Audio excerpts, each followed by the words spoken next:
បងប្អូនទៅមើលគណៈបកគេបញ្យល់គណៈបកប្រជាជនដាក់អំណោយយកមកចែកមកអត់មានបញ្យល់ទេគេអំណោយយើងចេះទេអំណោយ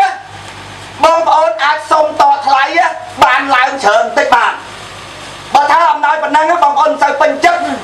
មិនបោះឆ្នោតឲ្យទៀតណាបងប្អូនអាចស្នើសាលារៀនបានអាចស្នើផ្លូវថ្នល់គេបានប៉ុន្តែបងប្អូនស្នើឲ្យគេកាត់បន្ថយអំណាចឲ្យបងប្អូនមានអំណាចស្អែកឲ្យវាត្រូវការនោះវាបានអំណាចទៅវាស៊ីស្រួលហើយដល់ពេលយើងវិញកាត់បន្ថយអំណាចហើយបងប្អូនអត់មើលឃើញបងប្អូនទៅជាសួរថាអាគណៈបកហ្នឹងឲ្យអីទៅវិញមនុស្សល្ងងមើលតាមភ្នែកឃើញណោយថាណោយដូចត្រីអញ្ចឹងគេដាក់នុយទៅវាថាហ្នឹងគេស្រឡាញ់វាគេឲ្យនុយវាស៊ីការពិតនុយសម្រាប់ស្ទូចវាសោះមនុស្សល្ងងមើលភ្នែកអញ្ចឹង